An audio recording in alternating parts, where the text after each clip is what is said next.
Bonjour, bonsoir et bienvenue dans ton Bolter, le podcast qui parle de Warhammer. Et pour galoper avec moi dans le Grimdark, je suis avec Sam. Ça va mon gars?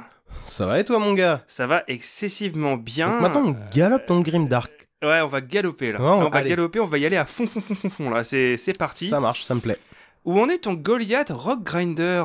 Eh bah écoute, il y a de l'avancement. J'ai enfin peint la carrosserie. J'ai enfin fait le chasse-neige là. Le chasse-neige. On va appeler ça Enfin, comme le ça. chasse-neige avec un rotor excavateur Oui, intégré. Mais ouais. voilà, Mhm. j'ai fait pour la première fois, j'ai fait que tu connais, cet exercice de peinture qui consiste à peindre des lignes droites pour faire des bandes jaunes et noires sur le chasse-neige, En quoi. tant que joueur Iron Warrior, j'ai pas Ouais. C'est le choix. C'est difficile à faire, Ouais. mais ça avance. Il est toujours pas prêt, mais ça avance. Bah, grâce à ta super technique d'utiliser un collant de post-it, c'est très Eh ouais, astucieux. Hein. effectivement. Et toi, comment ça va, mon gars? Bah écoute, moi j'avance sur mon Khorne Lord of Skulls, Évidemment. voilà, ça fait 3 mois que je suis dessus. Ton gros bébé. Voilà, il me fatigue. Ouais, il est beau en tout cas, il est beau. Il est beau, Mm. mais Il prend forme. il est long. Hein, et donc à tous ceux qui nous écoutent, qui ont déjà peint un Lord of Skulls, je comprends votre douleur. Mais je sais que je serai récompensé au niveau du jeu. Ouais, alors ça, j'ai pas hâte de le voir sur la table, quoi. Ah, ça, c'est magnifique. Si vous nous découvrez, que ce soit en audio ou sur YouTube, déjà en audio sur Spotify ou Apple Podcast, s'il vous plaît, mettez-nous 5 étoiles pour nous en mettre plein dans les yeux. Des Ah. étoiles, Évidemment. parce que ça fait toujours plaisir. Et sur YouTube, bah, abonnez-vous, la cloche et tout ce qui va avec. Est-ce que tu es prêt pour le sujet du jour, Absolument, Sam? je sais pas du tout de quoi tu vas nous parler, quoi, et j'ai trop hâte de savoir. Ouais, alors que c'est toi qui as fait la miniature de l'épisode, t'es vraiment d'une mauvaise foi. Horus Lupercal était ce qu'on pourrait appeler un bon gars, celui que tout le monde adore, celui qu'on aime voir arriver à l'apéro parce qu'on sait qu'on va passer une bonne soirée. C'est celui qui a le don de te donner une super image de toi sans avoir l'impression qu'il en fait des tonnes. Seulement parfois, ce bon gars se met à fréquenter les mauvaises personnes, se laisse embrigader et finit par adhérer à des théories fumantes. Et celui qui était avant un rayon de soleil au-dessus d'un Kirkassi se transforme rapidement en un nuage malodorant quand il te sort au calme. Non mais, le réchauffement climatique, c'est une invention des Wook, qui, comme tu le sais, sont des reptiliens en Sarwell. Et ça ne s'arrange pas quand tu te rends compte C'est qu'il vrai. passe toute la soirée à bassiner tes autres potes avec son argumentaire qu'il s'est vu répéter en boucle sur TikTok par un influenceur complotiste, fan de la BO de Requiem for a Dream. Malheureusement, certains de tes potes de fête se laissent convaincre, et très bientôt ce bon gars et ses potes ne viennent plus à tes soirées, car tu es l'ennemi, tu favorises le système au lieu de le combattre. Par cette parabole d'une extrême justesse, j'espère que tu as vu le parallèle que j'ai fait.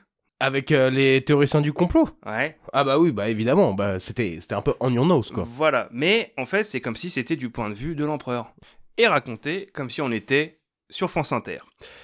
C'est ainsi que je vous lèverai mon sujet sur Horus, personnage pivotal du lore de Warhammer 40 000, et dont on peut dire, et je ne mâche pas mes mots, qu'il va filer un mauvais coton.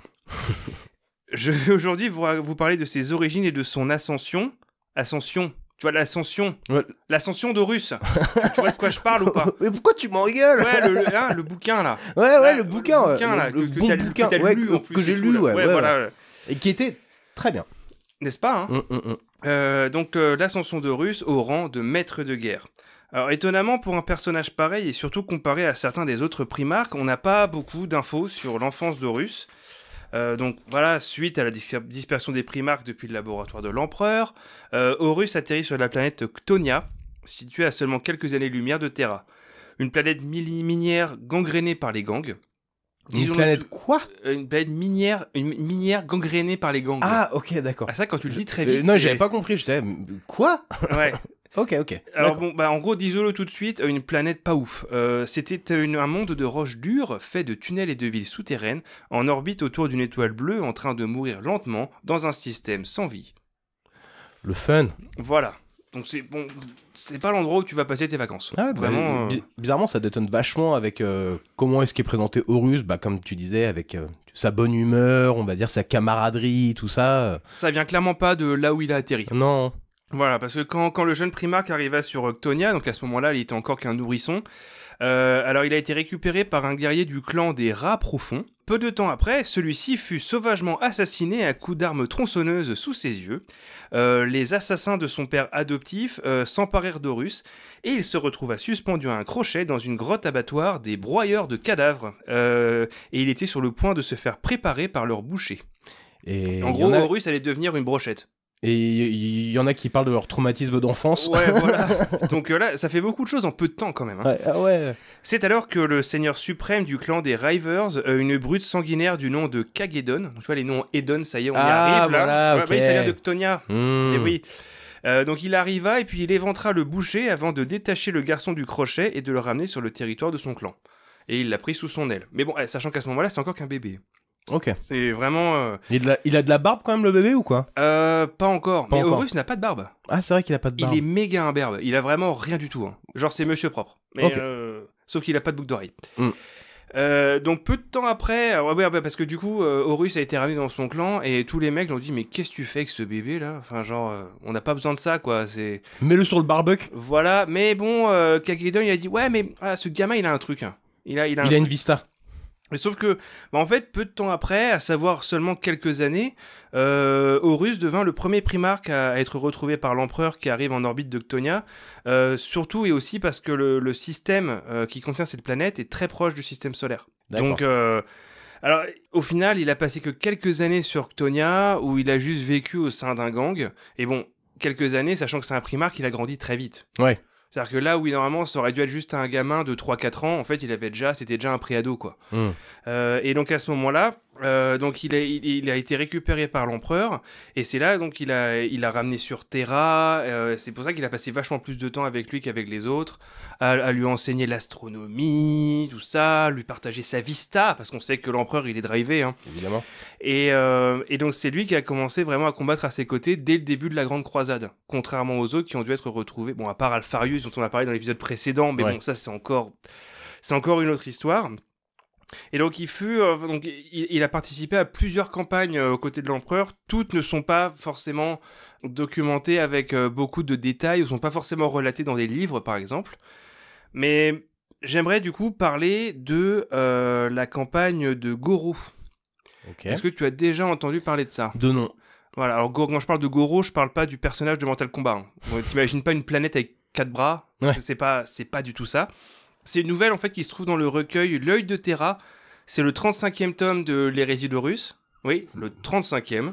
Bon, rien que ça, quoi. Voilà, et en fait, c'est là où on suit Horus et sa garde rapprochée qui se lance à l'assaut d'une planète orque, qui s'appelle donc Goro, et qui est dans un système proche du Lanor. Donc là, Ok. on rejoint ce dont tu d'accord, parlais. d'accord. Ok. Et c'est en fait, si j'ai envie d'en parler, c'est que c'est une des rares histoires où on voit Horus et l'empereur qui combattent côte à côte. Parce Ok. que ça arrive relativement rarement, enfin c'est rarement narré on va dire. Donc Goro c'était une planète métallique qui était maintenue en fait à l'aide d'un énorme champ magnétique. Et donc les Luna Wolves, ça rendait la planète en fait très très résistante au bombardement. Donc les Luna Wolves ont dû creuser la planète, et une fois qu'ils avaient réduit l'épaisseur en fait de la première couche de métal, le fer de lance des Luna Wolves en fait se téléporta à l'intérieur de la planète où se trouvait en fait le QG du Big Boss. Ok. Avec donc là on parle des Luna Wolves, de Horus, de sa garde rapprochée et de l'empereur et des custodes. Ok, mais attends 2 secondes. Comment est-ce qu'ils ont fait pour enlever la couche supérieure de la planète en la bombardant? Ouais, avec un laser. Ah, avec un laser. Un laser évidemment. orbital. Ouais, un giga laser. quand même. Un gros laser. Bah tu sais, ils ont des gros lasers. Ouais, hein. c'est vrai. Ouais, Ils aiment bien les gros lasers. Ouais. Alors, donc là, ils arrivent à l'intérieur de la planète, donc c'est grosses bagarres, méga bastons, puis en gros, littéralement, ils forent au travers des orques. Hein. Y a pas, parce Ouais. que l'empereur, il est intouchable, genre tu l'imagines assez bien, jusqu'à un moment où littéralement le sol se dérobe sous lui, Il se déroube. et se déroube, Ah ouais. il se déroube sous lui. Toi aussi tu bafouilles maintenant. N'est-ce pas? Et l'empereur, en fait, se retrouve séparé de tout le monde, y compris ses custodes qui sont en pleine panique. Ouais. Parce que là, eux, ils n'ont pas le droit à l'erreur. Hein. Là, malgré tout, l'empereur se trouve très très proche du quartier général en fait du Big Boss. Donc malgré le fait qu'il soit seul, il tue des centaines d'orques tout seul, et il arrive finalement au contact avec lui, jusqu'à un moment où tout avait l'air de plutôt bien se passer, on va dire. C'est quand même une grosse bagarre, parce que c'est quand même un très gros big boss orc. Mais il y a une arme à plasma qui explose et qui, en gros, distrait en quelque sorte l'empereur. Et à ce moment-là, ça fait sauter sa garde, ce qui donne l'occasion au Big Boss Orc de littéralement l'attraper avec son énorme griffe énergétique et qu'il attrape au torse. Donc là, à ce moment-là, on peut dire que l'empereur, il est un petit peu dans une sorte de panade. Mais heureusement, alors que la poigne du Big Boss se refermait, Horus arrive, et du coup, pour sauver Papa... Évidemment. Et donc, Papounet. il arrive, et donc à ce moment-là, il n'a pas encore sa masse, il a simplement une très grosse épée. Et il tranche directement les 2 bras du Big Boss Orc. Là. Voilà. Donc là-dessus, ils n'ont plus qu'à faire le ménage avec ce qui reste, parce que comme tu l'as expliqué, notamment dans la campagne du Lanor, et ça c'est assez propre aux orques, une fois que le Big Boss est mort, ça commence à se disperser partout. Ouais. Donc suite à ça, ils ont tous deux conduit leur force au plus profondément dans la sphère, jusqu'à ce qu'ils atteignent le centre de Goro. En fait, le cœur de la planète de ferraille était une sphère de plasma auto-entretenue, contenue par une enveloppe warp. Du standard. L'empereur œuvra. C'est vraiment une drôle de planète. Hein. Ouais, donc du coup, l'empereur œuvra pour faire s'effondrer la sphère de plasma de manière psychique. Donc il a fait blou blou blou avec ses doigts. Donc ça a permis de faire exploser le cœur de la planète dans le warp. Oui, okay. C'est exactement ça. Ok. Sans sa source d'énergie, les générateurs de champs magnétiques et les boucliers de Goro se sont effondrés dans le vortex et la structure interne du monde ferraille commença à s'écrouler, le métal se brisa et se froissa, les niveaux se sont comprimés et la structure entière se déforma, Goro implosa de l'intérieur alors que les forces impériales se retiraient. Le vortex s'effondra, ne laissant plus qu'une peau creuse de métal rouillé dans le vide spatial. Mais ok. Alors là, j'ai vraiment résumé la. Ouais, puis beaucoup de questions, quoi. Ouais, bah je t'en supplie, vas-y. Tu m'en supplies. Ah ouais. Non, mais relève-toi, c'est bon, pas besoin de te prosterner. Mais non, mais le truc qui me paraît bizarre, c'est que tu parles de l'empereur qui aurait été en danger par la griffe de. Vraiment à ce point-là. Ouais, alors il y a justement. Bon, même un chef orc face à l'empereur. Je pense pas qu'il puisse faire vraiment grand chose, quoi. Bah écoute, après, ce qu'il faut pas oublier, c'est que même si l'empereur c'est un très grand psyker, c'est un grand guerrier et tout ça, écoute, un Big Boss Orc, c'est une très grosse menace. Donc c'est pas complètement incohérent qu'il puisse être tout seul, parce qu'en général, en plus, l'empereur, il est jamais tout seul. T'as toujours les custodes autour, t'as toujours... Ouais. Là, il était vraiment tout seul. C'est pas impossible qu'un Big Boss Orc ait fait ça. Homme d'exception. Après, par contre, le fait que l'empereur n'arrive pas à s'en sortir tout seul, bon, c'est... Tu vois, à la limite qu'il se fasse prendre par surprise, je dis pas. Alors, du coup, il y a des théories sur peut-être qu'il aurait fait ça pour recréer le lien, parce que lui savait qu'Horus arrivait, et que du coup, il allait lui donner l'occasion de le sauver pour augmenter sa dévotion et sa loyauté. Tu vois. Pour mieux l'abandonner plus tard, c'est ça ? Exactement. C'est ça qui est beau. Eh ouais, père de l'année. Ouais. Alors par contre, tu parles de, excuse-moi, juste petite question par rapport toujours à Goro, c'est ça ? Ouais.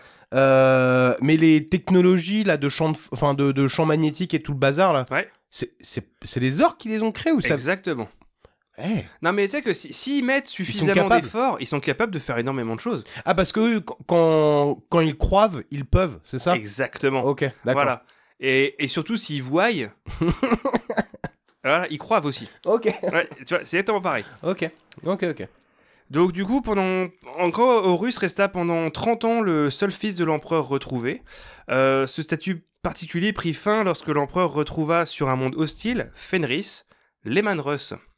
Et là, Horus, il était pas content parce que, tu sais, quand t'es le fils unique, ça... Ouais. Et sachant qu'en plus, Lemanrus, je veux dire, c'était quand même... c'était un bon fils à papa aussi. Ah ouais ? Ouais, d'ailleurs, j'espère qu'on aura l'occasion de parler de quand l'empereur a récupéré Lemanrus, où le premier truc que Lemanrus a fait, c'est de confronter l'empereur dans un concours de picole. Oh, ça c'est cool ça. Ça c'est cool quoi. Ça c'est vraiment cool. Non, t'inquiète pas, on aura l'occasion d'en reparler. Alors en fait le pouvoir, c'est peut-être tous les primarques ont plus ou moins un pouvoir qui leur est propre. Et Horus, contrairement à d'autres, tu vois, comme Conrad Curse qui peut voir dans le futur, Perturabo qui peut voir dans l'œil de la terreur, me demande pas pourquoi. Et Gilliman qui peut faire des tableaux Excel. Et Gilliman qui est terriblement organisé.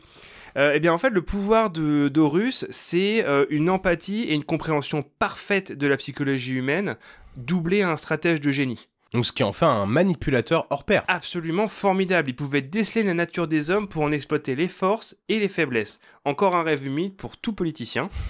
Parce que, ouais, c'est vraiment un mec, il est absolument capable de te manipuler sans même que tu t'en rendes compte. Et sans utiliser de pouvoir particulier, c'est juste qu'il est d'une intelligence rare. Ses armes. Alors, son armure s'appelle les écailles du serpent. C'est l'un des tout premiers prototypes d'armure Terminator. Elle a été conçue et constamment améliorée par Kelbor Hall. C'est le fabricateur général du Mechanicum. C'était le représentant du Mechanicum au conseil de Terra, en fait. Elle le protège à la fois des attaques physiques et des attaques psychiques. Donc tout, quoi. Ah ouais. Ouais. Sympa l'armure. Et c'est une belle armure. C'est une belle armure. Son arme de prédilection, donc au début, il avait une grosse épée énergétique. Mais par la suite, il a eu celle qu'on appelle la briseuse de monde. C'est une énorme massue énergétique d'une taille et d'une puissance prodigieuse qui, en plus d'être une arme capable de briser la céramique blindée, était le symbole du rang de maître de guerre. Et elle lui a été remise par l'empereur au moment du triomphe du Lanor. D'accord, ok. C'est à partir de là qu'il a eu son énorme masse. On peut dire qu'il a pris de la masse. Ah Sa deuxième arme, c'est ce qu'on appelle tout bêtement la griffe du maître de guerre. C'est une griffe éclair de conception unique qui intégrait un bolter à double canon de style baroque. La griffe a longtemps été l'arme préférée d'Horus. Certaines sources apocryphes prétendent qu'il s'agissait d'une relique trouvée sur Ctonia et qu'elle était le produit du Moyen-Âge technologique. Alors si elle est particulière, c'est simplement parce que la plupart du temps, les griffes éclairs ou les griffes énergétiques, c'est simplement des griffes qui apparaissent au-dessus du poing vraiment des utilisateurs, alors que elle, la sienne, t'as vraiment une griffe à chaque doigt, quoi. Et elle est énorme. Avec ça, littéralement, tu fais pas couper du jambon. Moi, la seule chose qui m'étonne dans ce que tu viens de dire, c'est l'emploi du mot « normalement ». Qui n'a aucun sens. Normalement ? Ouais, tu as dit normalement dans tout ce que tu viens de dire, et je disais, mais ça n'a rien de normal dans ce qu'il dit. Non, pas vraiment. Ouais, mais dans l'univers, si. Non, mais bon. Tout ça reste cohérent quand même. Oui, non, mais effectivement, c'est affreusement banal. Oui. Absolument. Et sur la griffe, d'ailleurs, en elle-même, c'est dans le livre la griffe d'Horus, où tu suis un Psyker Thousand Sons qui va retrouver Abaddon avant la fondation de la Black Legion. Donc c'est lui-même un Psyker, donc il est très affecté par tout ce qui se passe dans le Warp. Et quand il retrouve Abaddon, il voit... Donc à ce moment-là, Horus est mort. Et il voit dans un champ de stase la fameuse griffe. Et même si techniquement l'âme d'Horus a été effacée, qu'il est mort et tout ça, au moment où le champ de stase est levé, le Psyker, il est assailli par toute la corruption qui est contenue dans la griffe. Parce que c'est comme si une partie de l'âme d'Horus était encore dedans. Ah. C'est fou, ça. C'est fou, hein. C'est complètement fou. Sa légion, c'est les Luna Wolves. C'est la 16e légion, comme tu l'as expliqué dans ton superbe épisode sur la Grande Croisade, qui est d'ailleurs mon épisode préféré. Hein. Ah ouais, Jusque-là, c'est vraiment le meilleur. C'est pas pour me lancer des fleurs, mais... Ouais, mais quand même, il était incroyable. Donc c'est cette légion que l'on connaîtra par la suite sous le nom des Sons of Horus au moment de l'hérésie, et finalement la Black Legion 10 000 ans plus tard. Beaucoup d'histoire tout ça. Au moment où Horus est réuni avec sa légion, il va très très vite montrer ses qualités de stratège, ce qui va rendre la légion excessivement efficace, susciter le respect des autres légions, tout en attirant aussi leur sympathie. Ok, juste petite question. La Black Legion, elle a été créée qu'au 40e millénaire, du Exactement. coup. Ah, ok, d'accord. C'est Abaddon qui l'a créé. C'est bien après, okay. Au moment où ils avaient des pics partout sur leurs armures. Bien métal. Voilà, quoi. alors que là, pour l'instant, ils sont tout blancs, propres. immaculés, propres et tout, il n'y a pas de problème. Et d'une manière générale, les Luna Wolves, je pense que tu as dû voir ça, notamment dans la session de l'Ascension d'Horus, c'est une légion qui est très appréciée. Très respectés, très appréciés. C'est clair. Non seulement parce qu'ils sont extrêmement efficaces, très très bien menés, et en plus leurs membres sont plutôt sympas. Ouais. Sauf Abaddon qui est bon. Ouais, mais Abaddon. C'est un peu une tête de cochon ce gars-là. Hein. Il est un peu nerveux. Ouais. Légèrement. Il est un peu belliqueux le gars. Je me suis demandé pendant que je faisais mes recherches sur Horus, pourquoi est-ce qu'il avait, s'il s'appelle Lupercal, et tu sais, Lupercal, tu penses un peu au loup, normal, Luna Wolves et tout, mais tu sais, il a toujours une peau de loup. Ouais. Sur le dos, et je me demandais d'où est-ce que ça venait. Et c'est sur une planète qui s'appelle 638. Alors, on n'a pas le nom. En fait, c'est parce que c'est le 8e monde ramené à l'obéissance par la 63e flotte expéditionnaire qui est menée par Horus. Ouais. Et cette peau de loup, elle vient d'une planète qui n'est autre que Davin. Davin, sur laquelle c'est sur une des lunes de Davin que va se passer encore un événement pivotal de l'hérésie, mais dont je ne vais pas parler maintenant. Alors Ah mais non, mais t'abuses quoi. Et oui, c'est en fait c'est la fameuse peau de loup. L'herbe sous le pied quoi. C'est l'or de la conformité de Davin. Alors j'adore ce mot, la conformité. C'est pas genre on va conquérir, c'est on va les conformer. Ouais. Donc c'est durant la conformité de Davin pendant la Grande Croisade qu'Horus tua dans les plaines de ce monde, donc de Davin, un animal à forme de loup. Lupercal enveloppera les épaules de son armure de la fourrure de cet animal géant. Effectivement, c'est un gros loup. Hein. Ouais, voilà. Évidemment. Ouais. C'est pas un loup spéciaux, mais pas loin quoi. Il couvre bien quand même son propulseur dorsal là, enfin je sais pas quoi, son moteur là qu'il a, enfin. Bah c'est une armure Terminator, donc en fait lui il a pas de. Non mais enfin bon, il a pas de pactage. Tout le bazar qu'il a. En gros, alors, c'est là où je suis toujours demandé parce qu'il met sa peau de loup au-dessus des évents de son armure, est le système d'aération. Mauvaise idée à mon avis. C'est vrai. Après, tu sais quoi, ça se trouve ils ont pensé à ça au Mechanicum, ils se sont dit, on va mettre la sortie à l'arrière. On ne sait pas, on ne le saura jamais. Ouais, je sais pas. Après, ça dépend des modèles aussi. Ça dépend des modèles. Sa garde rapprochée, c'est les Juste-Aérines. Alors, il n'y a pas grand-chose à dire sur eux, en fait, à part que c'est des Space Marines vétérans en armure Terminator Cataphracti. Donc ça, c'est le modèle un peu trapu. Ok. Tu sais, j'en ai 10 que j'avais eu dans la boîte Age of Darkness, là. Voilà. Donc, à la différence des Luna Wolves qui sont en blanc, eux, ils sont en noir. Et ils sont menés, évidemment, par Abaddon. Évidemment. Donc autant te dire que ça filait droit. Ils étaient à la fois les gardes du corps d'Horus et c'était aussi une troupe d'élite qui était utilisée pour détruire le cœur des cibles adverses ou décapiter une force ennemie quoi. En gros, il les téléportait et roule ma poule. Bah c'est eux qu'il a utilisé sur Ulanor. Exactement. Ah bah oui. Bah de toute façon quand il a attaqué Urlak-Urg. Quand ils se sont téléportés dans sa forteresse et ils ont foncé quoi. Ouais. Pour arriver le plus rapidement possible au Big Boss et le décapiter. D'accord.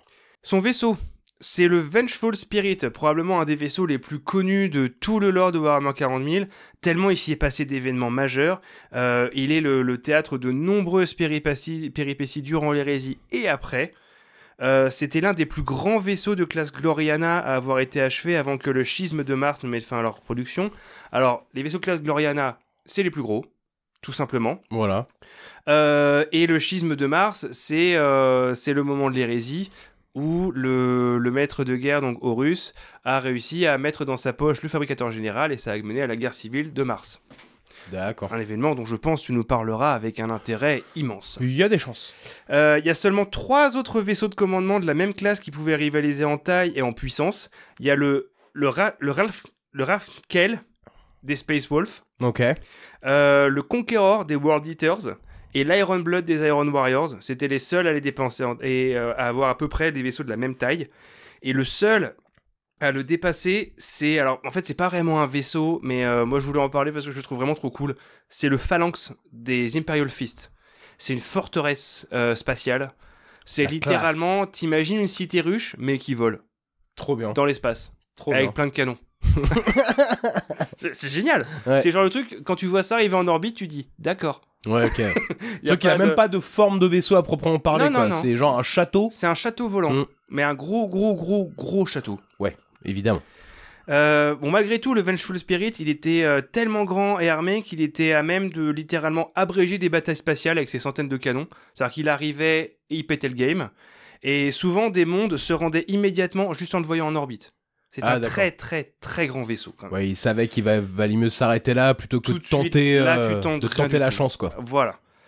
Il fait partie des rares vaisseaux encore en activité dont 10 000 ans après l'hérésie, puisqu'il s'agit désormais du vaisseau amiral de la Black Legion, d'Abaddon le Fléau. Évidemment. Et oui, le vaisseau, le Vengeful Spirit était toujours à l'avant pour chacune de ses croisades noires. Jusque-là, il en a fait 13. Ouais.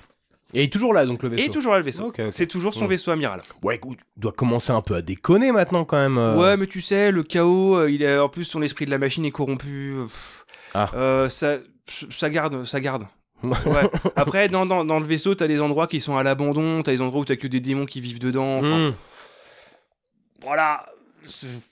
Ok. Non, mais déjà, comment dans le premier bouquin de l'Horus Hérésie, où t'as quand même pas mal de moments qui se passent à l'intérieur du vaisseau, Ouais. tu vois quand même que déjà, il y a quand même des tonnes d'endroits où littéralement ça fait des dizaines d'années où personne n'est allé, quoi. Ouais, t'as des endroits qui sont déjà à l'abandon ou très peu utilisés. C'est tellement gigantesque. Ouais. Et ainsi, après avoir fait la belle description de Horus, ce gars, son matos, son armée, eh ben on arrive au moment de sa fameuse ascension, le triomphe d'Ulanor, dont tu as vaguement parlé la dernière fois. Vite fait. Voilà. 2-3 mots. Donc c'est ce fameux triomphe où on a vu la plus grande parade militaire en tout cas humaine, de l'histoire de la Voie lactée, et qui était observée par l'empereur sur son trône, et autour de lui, il y avait Fulgrim, Rogaldorn, Lorgar Aurelian, Jagatai Khan, Engron, Magnus le Rouge, Mortarion et Sanguinius. Et au plus près de l'empereur, évidemment, Horus. Évidemment. Donc pendant qu'ils observaient cette longue parade, qui a pris très longtemps, c'est un truc dont on n'avait pas parlé, mais je crois qu'elle a pris des jours.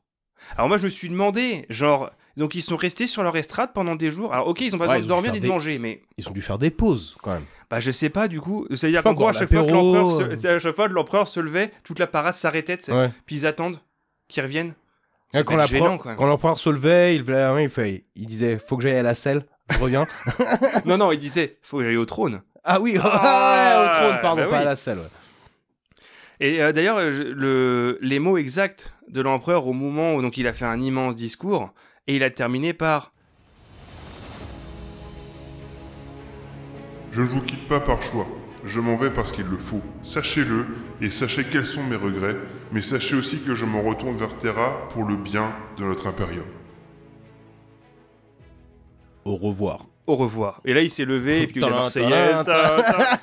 Donc là, du coup, il est parti. Mais c'est vrai que c'est quand même une formule très... Bon bah, ok. Ciao.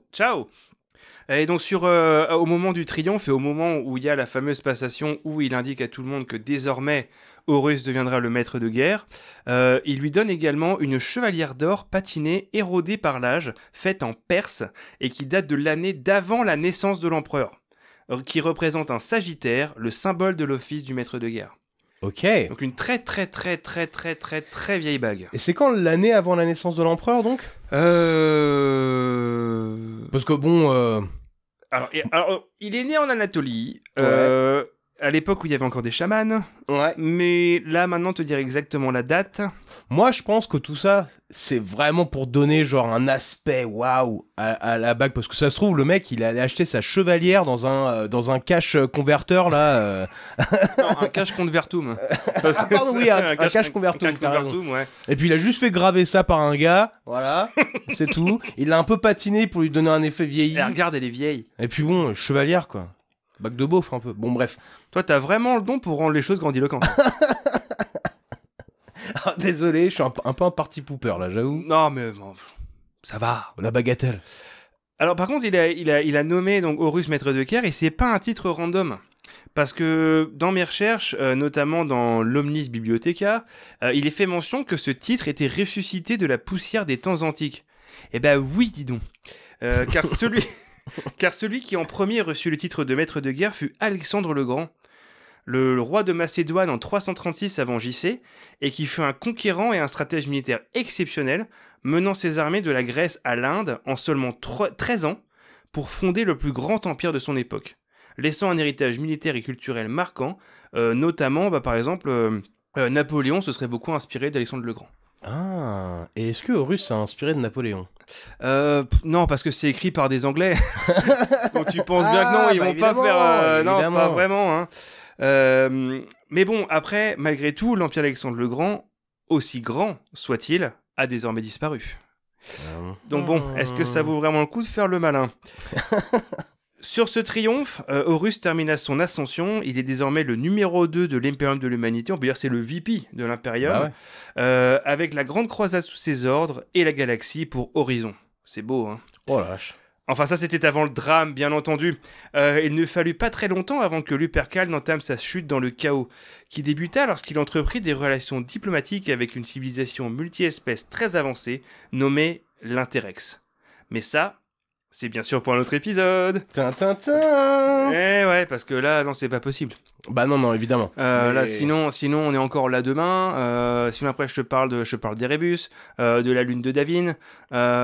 Voilà. Évidemment. Avec son pote Temba, qu'il avait laissé, qui pensait qu'il était en charge. En fait, il était corrompu parce que... T'es en train de me perdre, là. Exactement. Parce Donc, tu que vois, autant faire un autre épisode. Erebus, je crois que la première fois, enfin, une des premières fois qu'on en entend vraiment parler, c'est à la fin du premier bouquin de l'Horus Heresy, du coup. Enfin, de l'Ascension, plutôt. Oui.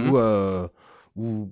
Bon, bah, je vais pas spoiler, évidemment, parce qu'on en parlera un jour, mais bon, il est mentionné, il est dans les cales, justement, du Vengeful Spirit. Oui. Et il a un artefact en sa possession. Oui. Et voilà. Exactement. Ouais. Mais ça, on en parlera à un moment venu.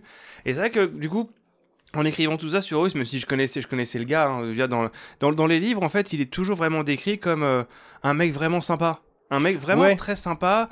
C'est très très amusant justement dans le livre L'Ascension d'Horus où t'as... bon, ça j'en ai pas parlé parce que je pense qu'on aura l'occasion aussi, mais de son Mournival avec ses 4 conseillers. Et le dernier qui rejoint en date, c'est Garviel Loken, un des meilleurs personnages de l'hérésie d'Horus probablement. Et qui au départ, on lui dit « Ouais, bon bah maintenant t'es conseiller d'Horus, donc faudra pas que t'hésites à le contredire si jamais il dit un truc qui te plaît pas ou si tu penses que c'est pas une bonne idée. » Sauf que lui, en fait, il est toujours au stade où genre ouais, mais genre c'est un primarque, limite j'ai du mal à le regarder dans les yeux, quoi. Ouais. Et où tu vois les premières fois en fait où du coup il va contre lui et puis Horus il fait « Ah ouais, t'as raison, ouais. » Et il est scié, c'est genre « Ah ouais, d'accord. » Ouais, il est déconcertant, quoi. Ouais, il est très Horus, déconcertant, mais parce que voilà, Horus est très intelligent, il va pas s'énerver pour rien, il va... Ouais. Bah c'est comme en tout cas avant qu'il tombe dans le chaos, quoi. Ouais. Mais comme ce que tu disais tout à l'heure sur justement les talents, on va dire, de persuasion et de manipulation, on va dire ça comme ça, de Horus, c'est toujours dans ce bouquin-là quand il décide de la meilleure stratégie à adopter pour attaquer. Je sais pas, c'est là où t'as la galerie des murmures, là où je sais pas quoi. Le pic des murmures, ouais. Le pic des murmures, ouais. Où en fait, Horus, il a déjà pensé à tout, mais en fait, il veut pas le dire, il veut laisser les autres le dire à sa place pour que, en fait, il donne l'impression d'une certaine façon qu'un échange et que les décisions n'incombent pas qu'à lui. Mais sauf qu'en fait, il avait déjà tout pensé dans sa tête. Oui, bien sûr, il a toujours un coup d'avance. Et c'est ça qu'il définit par rapport aux autres, primarques qui peuvent être très impulsifs ou très vaniteux ou tout ça. Lui, non, il est vraiment... c'est pour ainsi dire probablement le seul primarque qui est plus pragmatique que Guilliman. C'est dire. Ouais. mais Sanguinius et lui étaient super potes. Ah, ils sont très très potes. Ouais. D'ailleurs, on en fera peut-être même un épisode et il y a toute une campagne... durant la Grande Croisade où ils sont tous les deux et c'est là que ça les a vraiment rapprochés, quoi. Ouais. Après en plus c'est pas très très surprenant parce que littéralement parmi les primarques Sanguinius et Horus c'est un peu les cool kids. C'est les gars que tout le monde aime bien, ils sont vraiment sympas, donc c'est pas vraiment surprenant, quoi. Ouais, c'est sûr. Et ça rend la suite de l'histoire encore plus triste. Évidemment, oui, c'était chiant, quoi. Mais on est d'accord. Ok, d'accord, écoute, en tout cas, exposé excessivement intéressant. On a hâte de voir la suite, hein. Ouais, on attend que ça, quoi. De toute façon, ça va être qu'une succession de... On a que hâte de voir la suite, à partir de maintenant, quoi.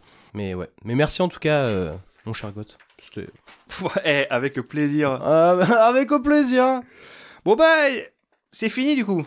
Et oui, c'est terminé. Si vous avez aimé cet épisode, lâchez-nous un pouce bleu, mettez un commentaire. Abonnez-vous. Et abonnez-vous, la cloche, tac, tac, tac. Retrouvez-nous sur Instagram, on va vous balancer des reels qui déglinguent. Et surtout, voilà, mettez-nous 5 étoiles sur les plateformes de podcast. Et dites-nous si vous écoutez notre émission en peignant, parce que moi, ça me ferait plaisir de savoir sur quoi vous êtes en train de bosser. Mais c'est vrai. Ou si vous faites la vaisselle. Bon, surtout si vous peignez vos figurines. Ouais, voilà, c'est ça. On est d'accord. Est-ce que tu aurais un mot de la fin ? Crâne chauve. Allez, Kenavo les potos. Gros bisous tout le monde, ciao.